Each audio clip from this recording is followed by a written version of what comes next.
Welcome Trinidad and Tobago to our News 4 report, a product of the Government Information Services Limited and the Ministry of Communications. I'm Nicola Barito. Let's take a look at the headlines.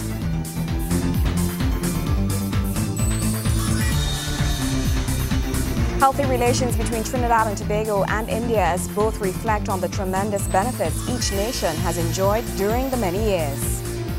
The UN declares the current decade as a decade of action for road safety. Transport Minister says under the program, drivers will be mandated to take defensive driving courses.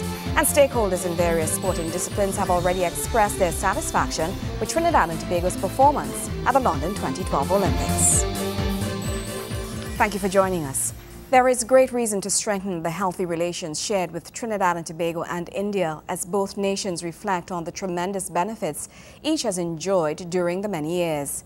This from Communication Minister Senator the Honorable Jamal Mohammed, who met with India's High Commissioner to Trinidad, His Excellency Shri Malay Mishra, and members of his team at a press conference. This year marks 50 years of independence for Trinidad and Tobago, but it is also quite a significant year for India as the great nation commemorates 65 years of independence also in the month of August. Indian High Commissioner to Trinidad and Tobago, His Excellency Shri Malay Mishra, is revealing plans to host grand celebrations to mark the historic occasion. He was speaking at a press conference where he shared some of these plans. We observe this month of August as the month of freedom because August began with the Emancipation Day itself. So for us it has a deep symbolic significance that we begin this month with commemorating freedom, and we go on to observing the respective freedom days of India and Trinidad and Tobago. And as Mr. Parida said, we are going to have a series of activities in between these 2 days. His Excellency says there will be a great exhibition of culture depicted in song, dance, pictures, music, paintings and sculpture at the Diwali Nagar site on the evening of August 14th and will be open to all persons from August 17th. There are 26 exhibits. They have just about reached our High Commission. The exhibits have come from India, and we are going to send that to Diwali Nagar. And we are doing this exhibition in collaboration with the National Council for Indian Culture, NCIC. And we are starting it as a curtain raiser on the 14th evening because our independence takes place on the 15th August. And this we have put it on the 14th August evening at 6:30. And we have invited the Honorable Minister Jamal Mohammed to be our guest of honor, who will also deliver an address of greetings at this occasion. And we will also have the pleasure of welcoming the Minister for Arts and Multiculturalism, Dr. Douglas, who will also be there.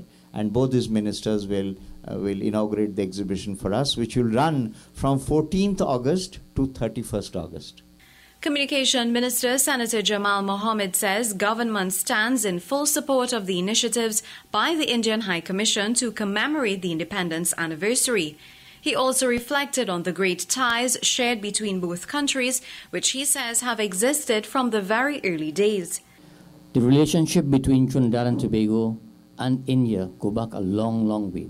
As we are celebrating our 50th anniversary of independence, and India is celebrating its 65th anniversary of independence, we share common goals and ideals in terms of our aspiration for freedom, equality, justice, and all of the good things that we have come to know and respect between the governments of India and Trinidad and Tobago. So I look forward to these series of activities organized by the High Commission for India. We have the full support and blessings of the government of Trinidad and Tobago, and we are pleased and honored to be associated with this series of events that's been organized by His Excellency and the High Commission for India. The Communication Minister is also expressing his personal sentiments on the relationship between this country and India. For me personally, it brings back a lot of memories because my uncle, Mr. Kamaluddin Mohammed, who you would know, had personal acquaintances with the former Prime Minister, Pandit Jawaharlal Nehru, and Mrs. Indira Gandhi of India, and he was telling me recently about the great memories he had meeting those famous prime ministers of India. So we have good reason and good justification to strengthen our bonds of relationship between the government of India and the people and the government of Trinidad and Tobago. Veena Bharath, News 4. With the United Nations declaring the current decade as a decade of action for road safety, Trinidad and Tobago has joined with the Fédération Internationale de l'Automobile and local organization Trinidad and Tobago Automobile Association in getting the message across. Transport Minister the Honorable Chandra Sharma says under the program, drivers will be mandated to take defensive driving courses. Initiatives seeking to educate and sensitize drivers using the nation's roads on road safety measures will see the creation of partnerships between this country and the Fédération Internationale de l'Automobile. The program comes at a time when road fatalities account for over 200 deaths in Trinidad and Tobago annually. Visiting the country for the establishment of the program, Action for Road Safety, with focus on its 10 golden rules, President of FIA, Jean Todd, says reducing this alarming figure starts with a change in the driving culture. Can you imagine Trinidad and Tobago is disappearing every year because of road car accidents? Plus, we have 50 million people who are injured. So, of course, we are very much supporting, and I mean, I'm enjoying the words from the Minister of Transport when he asked me, could we use that? It could be a good start, of course. Of course, we need to work as a group.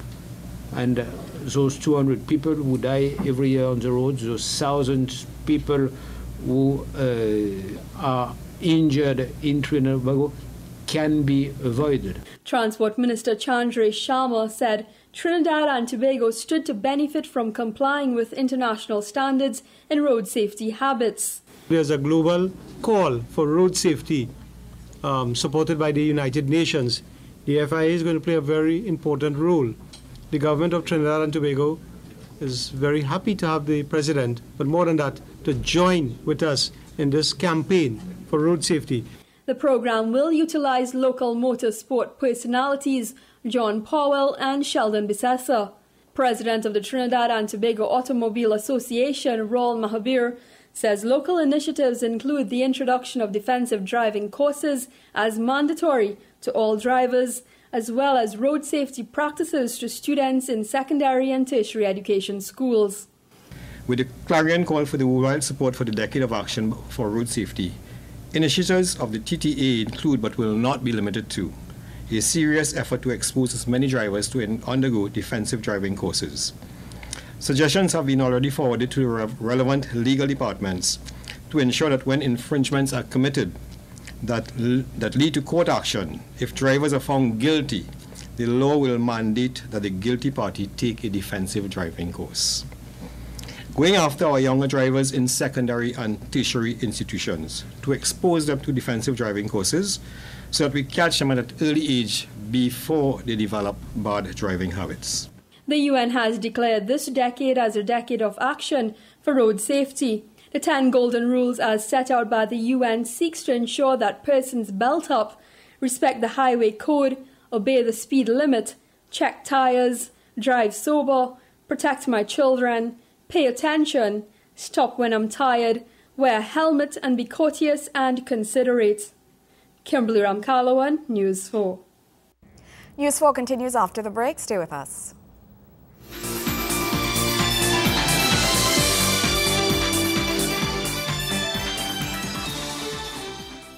There's a spark of greatness in each of us.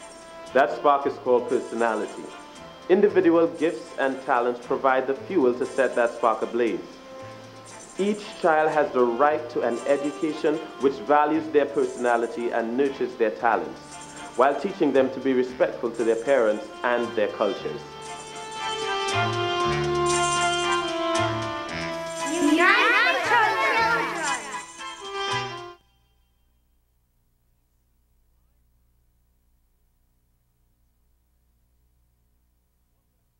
We are reporting from communities across the country. People are calling Nalis Libraries their library. Tell me, why is Nalis your library? My library is where I can have fun learning. My library is helping me earn better grades with online research resources. My library is my gateway to the world of information. My library is providing access to the differently abled. As a visually impaired person, I can envision limitless possibilities. My library is making my world truly worldwide with free internet access. My library is helping me keep an eye on my health with access to the virtual health library via the Nalis website.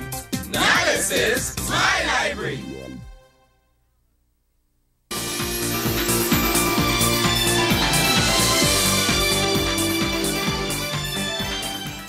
Welcome back. The nation is being told to get ready for a week of prayer. The announcement came from Minister of National Security, the Honorable Jack Warner, following a meeting with security heads and religious leaders. After a 2-hour-long meeting, a week of prayer was declared as part of the arsenal to help curb crime in the country. National Security Minister Jack Warner underscores that he will not give up the fight, and as a result, he has joined forces with the heads of security divisions and heads of religious organizations to get the mission off the ground. Minister Warner also revealed that young people are the ones who are often involved in violent crimes.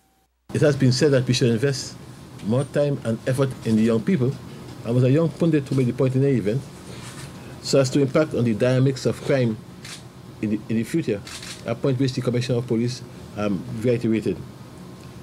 A point that was again made today by the Acting Commissioner of Police is that the greatest challenge facing the country is among the young people aged 14 to 29. That throughout the country, they have been posing a problem in terms at the pace at which they are going, and there seems to be, in some areas, it has been said, a lack of discipline at all levels. Minister Warner believes crime starts in the home, and that one of the factors contributing to violence is a lack of good parenting.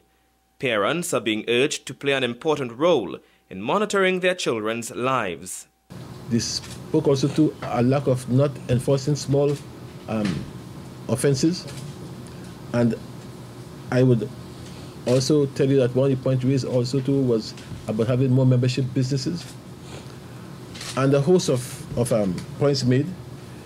The religious leaders said that today we have more churches, more mandiris, more mosques, more temples.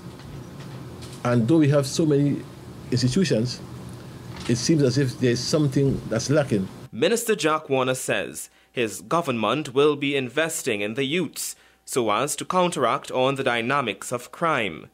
There will be numerous initiatives and incentives being introduced from time to time and will involve the collaboration and partnership with various stakeholders in the country. I think it was a successful meeting. I think that we owe a lot from the input of all of those persons who were here today. The week of prayer will be held from August 19th to 26th, with a final day declared National Day of Prayer from 3 p.m. to 6 p.m. at the Arthur Bolden Stadium in Couva. Joseph Lopez, News 4. Community Development Minister, the Honorable Winston Peters, handed out over 800 certificates to graduates from the community education program at the District of Victoria, that should be Victoria West, at the UTT campus, San Fernando Technical Institute. Persons were given the opportunity to obtain training in new skills that would enable them to become entrepreneurs. Addressing graduates, Minister Peters urged participants to put their skills to good use. Over 800 students have graduated from the Community Education Program, CEP, in the Victoria District. The program, which provides training in manufacturing quality products for both the local and export market, enables them to become entrepreneurs in the new skills acquired. Community Development Minister Winston Peters urged graduates to make full use of the opportunities afforded to them. The skills you have acquired in local parlance have real money-making potential. Right here in Trinidad and Tobago, ladies and gentlemen, the cost of this investment in you, our graduates, is $2.8 million. This is what the CEP program for 2012 will cost the taxpayers of Trinidad and Tobago. Moreover, with your skills and initiative, you now have a market that extends far beyond our shores, far beyond these shores. It is up to you to make the most of your knowledge and skills, as well as the investment which the government has made in you. Permanent Secretary for the Ministry, Donna Ferez, said the program aims at strengthening communities across the nation. One goal that we can say we have at the ministry is that of creating resilient communities, because the more resilient your communities are, is the stronger your nation is. And who makes up these communities? It is each and every one of you. And that is why, for our mandate, it is how do we make each individual stronger so that the communities themselves will be stronger. Minister Peters added that the program had the potential to improve the living conditions for persons pursuing the program. Community education program has been offered so that each of you may have the opportunity to improve your standard of living, create additional means of income, and start your own business. Over the 5-month duration of the course, 44 classes were provided in skill training areas such as balloon decorating, garment construction in African and East Indian wear, electrical wiring, events management, computer literacy, landscape and ornamental plants, among others. Persons will have a chance to purchase the items created when students put on their sales day at the Harris Promenade in San Fernando this Friday. Kimberly Ramkalawan, News 4. Sport is up right after the break.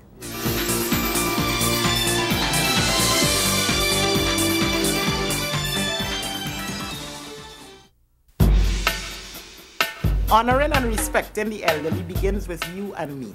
And in the event of a disaster, your support before, during, and after will be critical to their well-being.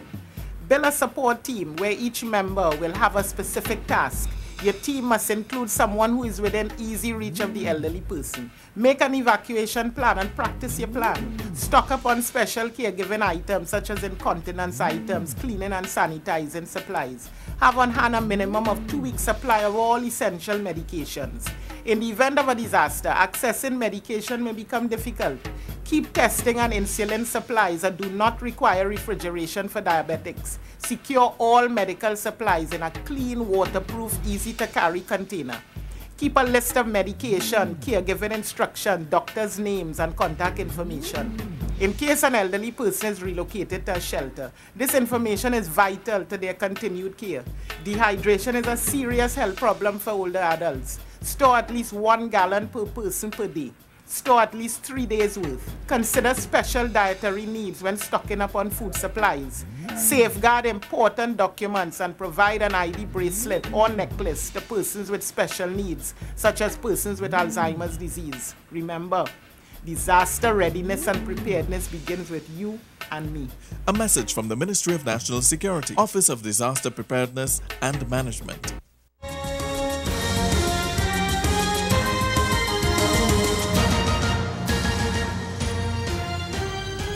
The men of the Trinidad and Tobago 4x400 meters relay team easily qualified for the final of that event following an incident-filled day on the track at the London 2012 Olympic Games. The foursome of Lalonde Gordon, Ade Allen Fort, Jaron Solomon and Dion Lendor tied with the host for first place in Heat 1 in a time of 3.00.38 seconds. Now, there was some drama in that heat when the Kenyan second leg runner collided with his South African counterpart, who was injured and could not continue. Following an appeal, the IAAF placed South Africa in the final, which will now have 9 teams. The second heat was not short of its own intrigue. The bronze medalists from the World Championships, Jamaica, failed to advance after Jermaine Gonzalez pulled up in qualifying. The Dominican Republic was also disqualified for a relay takeover outside the takeover zone during their second changeover and later had an appeal rejected. The finalists from that heat are top qualifiers Bahamas and the United States, along with Russia and Venezuela. Trinidad and Tobago is also in the final of the women's 4x100 meters after qualifying in a blistering first heat, which also featured the United States. The quartet of Michelle Liahi, Kellyanne Batiste, Kai Selvon and Samoy Hackett finished second behind the USA in a time of 42.31 seconds, which was the second fastest qualifying time. Now, there was also big news for our Caribbean neighbors as Jamaica pulled off an amazing feat by taking all 3 medals in the men's 200 meters final. The phenomenal Usain Bolt taking the gold, followed by countryman Johan Blake and Warren Ware, surely made up for that country's 4x400 relay disappointment. While still with Olympic news, stakeholders in various sporting disciplines have already expressed their satisfaction with Trinidad and Tobago's performance at the London 2012 Olympics. Despite the lone medal to date, our athletes continue to excel by registering personal best while breaking national records. And the future looks bright for the nation in track and field, as well as other Olympic sports. The people on the street are of the same opinion. If it is, you have to put your effort into it. If it is, you have to fight hard to try and come home with a gold or come home with even silver, so to say. It's not easy, it's really hard. And I think our athletes have performed exceptionally well. And they should be praised, they should be really recognized and given something when they come back home, because it's not hard, it's not easy at all, it's really hard. I feel they did well. I feel proud about them and great about them, because to reach there is something else, you understand? Competing against the superpowers of the world and reaching that far. Very great. They did their best, although they didn't come very high like getting a goal. It was quite good, and for a small country. I mean, our name was mentioned several times, you know, so it was good. I appreciate them because they made finals, at least they made the finals, you know, even though not everybody win or they didn't get a medal, not everybody got a medal, but the performance to reach in the finals alone and to reach in Olympics alone, you know, we had to be grateful for that, you know, because some countries never even reached so far in Olympics like we, so we still consider the bronze medal. We got the 3rd place, and most likely we will try our best to see what we could get in the relay. I think they're doing good so far and making our country proud. News 4 continues after the break.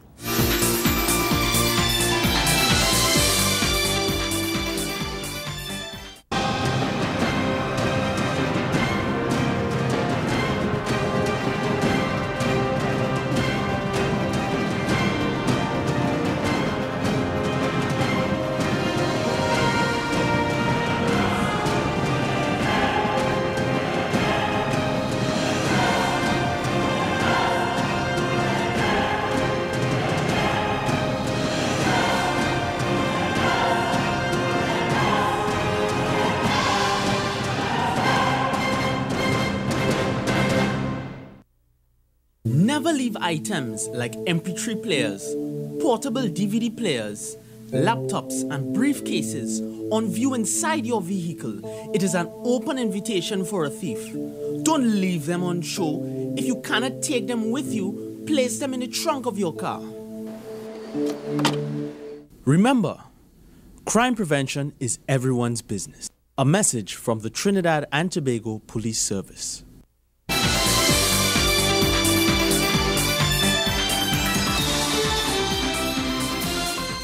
Members of the public who interact with the Ministry of Tobago Development can expect a smoother and easier interaction process.